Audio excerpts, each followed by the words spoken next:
is personality. Kobe Bryant went through a lot. Like, forget Mike for a second. Kobe Bryant, before he was Kobe in our mind, that's why I love that part about the Redeem Team documentary. They spoke on the fact that we really weren't feeling Kobe. Yeah. That was the fact. Yeah. Except I started liking him after they booed him in Philly as a person, as a fan. I'm like, why are you booing him? He's the only one that cares, it looks like, right? But overall, people hated him after the thing with Shaq. He drove Shaq out of town, and the court case. They really took on a different meaning. Remember, it's a certain type of girl in a certain state. The media had a field day with that, and they flipped it on him. And now he was a villain after being the Michael Jordan clone.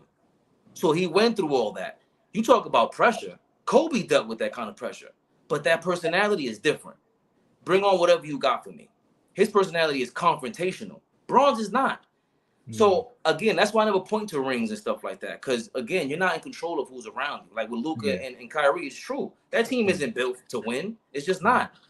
When Kobe had the opportunity to win, it felt like he did everything he could to do so. When he was presented with the challenge of the whole world is against you, he came in there and played the villain. He was in the Redeem Team playing the villain. What Kobe averaged 40 the month he was flying back and forth from Denver to games. Averaged 40, and they went on like a 7-8 game win streak that month. They was winning games, and he's averaging 40 and going back and forth. And he was coming in the funny part, you know what's so crazy? The first court date, guess who he played? The Denver Nuggets. And he came at halftime and had 40 and scored the winning basket. Yep. I forgot about that. That is insane. Yep. Turbo is exactly right. That's a fact. Wow. That is insane. And scored 40. Yo, he came at halftime. I think he came like somewhere in the middle of the first quarter or halftime and just light it up. I was like, it's guys like that. And by the way, I always say this: the Kobe Bryants of the world, the Michael Jordans of the world, these are not likable characters. When you work with people like that, they take their field seriously. They take life a little too seriously. You might not want to be around a person like that.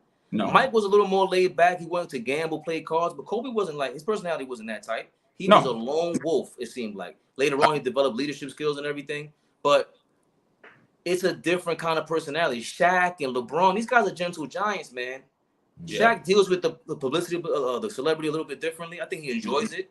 Yeah. LeBron wants to, but it's different when you're now, you're supposed to be the best. You're supposed to be the best, that constant comparison. Now, put Kobe in LeBron's body. You think he would have been able to handle all this? I think so. Well, I mean, you got to understand, and you made I love everything you guys just said.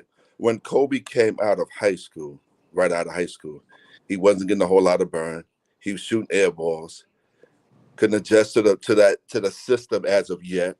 He had to get the growing pains through, and he went through it.